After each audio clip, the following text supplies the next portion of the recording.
Leave the wasting world behind us. We will make it out alive. Leave the waiting world behind us. We will not know. My name is Paige Thomas and I work at Rediscovered Books, and I have a song and book pairing for you. The book, appropriately named A Song to Take the World Apart by Zan Romanoff, and the CD that we've paired it with is Son Lux's Lanterns. A Song to Take the World Apart is a story about a teenage girl whose name is Lorelei, and she's been raised by her grandmother primarily, who's told her no singing, but she has no reason not to.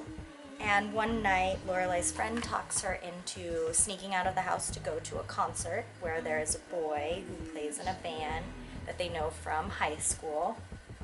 And the music that Lorelei listens to that night brings this unusually strong reaction out of her, and she wants to sing more than she's ever felt the need to sing before. And she's leaving the concert, and the boy is playing guitar while the band is loading up the equipment in the back. And I'd like to read to you an excerpt from that scene. The spirit comes over Lorelei. She can hear the next words in her head. She looks at Chris sitting on the sidewalk and thinks, "Of course you're what I want." She sings out, "Oh Lord, won't you buy me a Mercedes Benz?" finishing his verse as she skips nimbly over his ankles. She doesn't look back after. She doesn't think about whether anyone heard her over the street sounds, other voices, passing traffic. She just lets her voice ring out behind her, resonant in the dry, clean desert air. It's the first time she's ever sung out so boldly, and the vibration of it rings through her like a bell, high, sharp, and clear.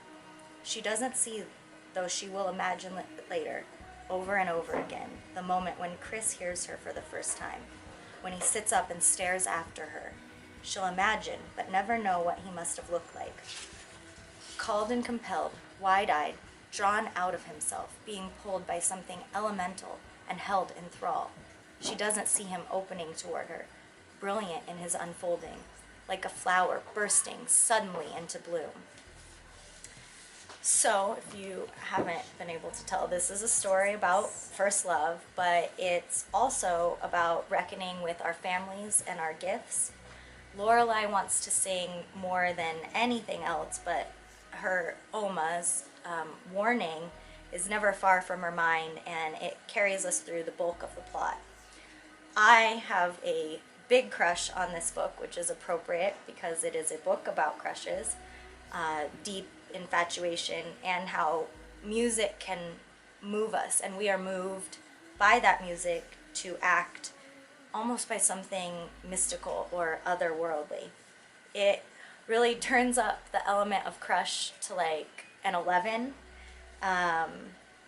There's this feeling of wanting and to just be music and wanting it to be the thing we live through and the most magical thing in the world, love.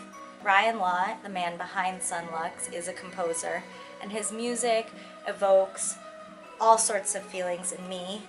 It rivals that of a teenager in that it's frustrating and overwhelming and just never boring.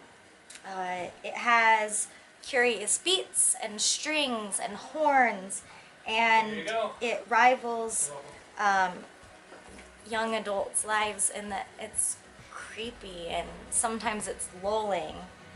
Plan the Escape is the 8th out of 9 tracks on the album, and I think it pairs best with this book because it changes paces and directions, and it even makes mention of Lorelei's condition.